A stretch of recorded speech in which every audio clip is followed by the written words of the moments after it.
সড়কপথের খবর জানাবো। গাজীপুর থেকে যোগ দিচ্ছেন সহকর্মী রফিকুল ইসলাম খান।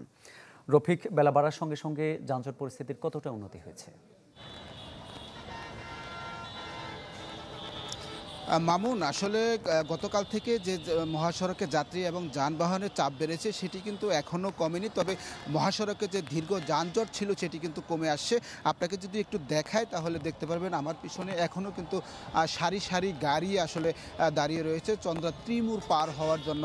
আপনি যে গাড়িগুলো ফ্লাইওভারের উপরে দেখতে পাচ্ছেন এই গাড়িগুলো মূলত রাজধানী মহাখালী, নরসিংদী, নারায়ণগঞ্জ হয়ে যাদবপুর চৌরাস্তা হয়ে কিন্তু সেটি চন্দ্রা মুর পার হওয়ার চেষ্টা করছে। আর ফ্লাইওভারের নিচে যে গাড়িগুলো আপনি দেখছেন সেই গাড়িগুলো মূলত আমিনবাজার থেকে রাজধানী গাবতলী হয়ে যে গাড়িগুলো সাভার বাইপাল দিয়ে আসে সেই গাড়িগুলো মূলত নিচে। তো কিছুক্ষণ আগে কিন্তু গাড়ি চলাচলের গতি বেড়েছিল, এখন কিন্তু গতিটা কমে গিয়েছে। তবে যে আমরা যেমনটি বলছিলাম যে 20 কিলোমিটার কিংবা 10 কিলোমিটার যানজট সেই রকম কিন্তু নেই, শুধু চন্দ্রা মুরকে কেন্দ্র করে কিন্তু যে গাড়ির সারি সেটি লক্ষ্য করা গেছে। তবে সেটা কিন্তু একেবারে কম। তবে পুলিশ ধারণা করছে যে তারা কিন্তু অল্প কিছু সময়ের মধ্যেই তারা এই সড়কে যান চলাচল স্বাভাবিক করতে পারবে, সেই লক্ষ্যে তারা কাজ করছে। তো ঢাকা ময়মনসিংহ মহাসড়ক যেটি রয়েছে সেটি কিন্তু ইতিমধ্যে স্বাভাবিক হয়ে গেছে। তো এখন পর্যন্ত এখান থেকে এই ছিল সর্বশেষ খবর। মামুন, ধন্যবাদ আপনাকে। গাজীপুর থেকে জানাচ্ছিলেন সহকর্মী রফিকুল ইসলাম খান। এই পর্যায়ে রাজধানী মহাখালী বাস টার্মিনাল থেকে যুক্ত হচ্ছেন সহকর্মী জিনিয়া কবির সূচনা। মহাখালী বাস টার্মিনালে ঘরমুখ মানুষের ভিড় কেমন দেখছেন এবং তাদের কোনো অভিযোগ আছে কিনা? সূচনা, নিশ্চয়ই শুনতে পাচ্ছেন।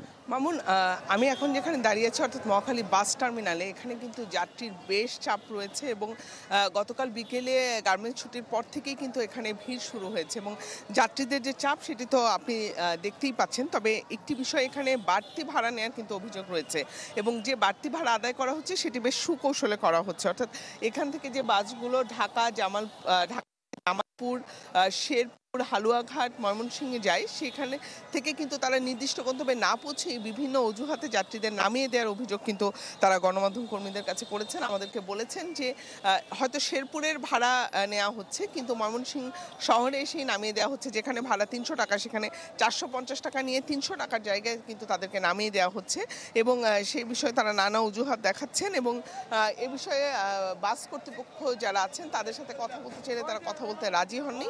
আর যাত্রীদের ভিড় রয়েছে এবং যারা আসলে এখানে অপেক্ষারত যাত্রী আছেন তারা বলছেন যে কোনো বাসই নির্দিষ্ট সময় মতো ছেড়ে যাচ্ছেন এবং আসছেও না, তারা অপেক্ষা করছেন এবং ভোগান্তি রয়েছে। মামুন, ধন্যবাদ আপনাকে।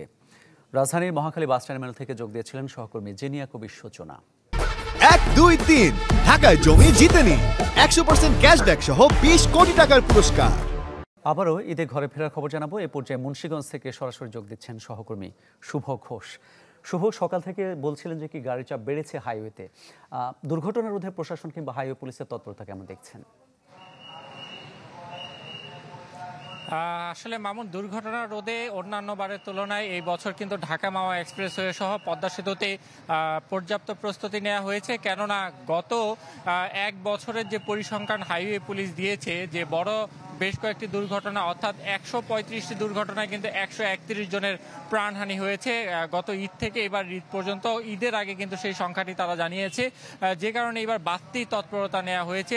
আমরা দেখেছি যে মহাসড়কে 6টি পয়েন্টে কিন্তু হাইওয়ে পুলিশের পক্ষ থেকে চেকপোস্ট বসানো হয়েছে। স্পিড গানের মাধ্যমে কিন্তু তারা যানবাহনের গতি নিয়ন্ত্রণ করছে যাতে অনাকাঙ্ক্ষিত দুর্ঘটনা না ঘটে। একই প্রস্তুতি কিন্তু নিয়েছে সেতু কর্তৃপক্ষ। তারা কিন্তু ব্রিজের বিভিন্ন পয়েন্টে তারা যানবাহনের নিরাপত্তার সাথে কোনো হেলমেটবিহীন যানবাহন যাতে সেতুতে উঠতে না পারে সেই বিষয়টি তারা নজরদারি করছে। তবে এবার অনাকাঙ্ক্ষিত বড় কোনো দুর্ঘটনার কোনো খবর না থাকলেও আজ সকালে কিন্তু দ্রুত গতির একটি মোটরসাইকেল নিয়ন্ত্রণ হারিয়ে একজন নিহত হয়েছে এবং এই ঘটনায় কিন্তু আরও একজন গুরুতর আহত হয়েছে এবং এছাড়াও সড়ক দুর্ঘটনায় কিন্তু আজকে আরও বেশ কয়েকজন মোটরসাইকেল আরোহী আহত হয়েছে।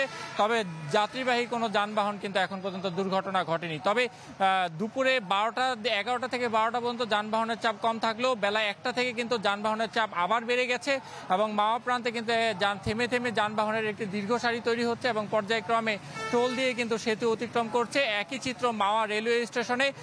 এবারই কিন্তু প্রথমবারের মতো ঈদে সড়ক পথের পাশাপাশি ট্রেনেও মানুষ গন্তব্যের উদ্দেশ্যে যাচ্ছে। মামুন, ধন্যবাদ আপনাকে। সহকর্মী শুভ ঘোষ যোগ দিয়েছিলেন আমাদের সঙ্গে মুন্সিগঞ্জ থেকে।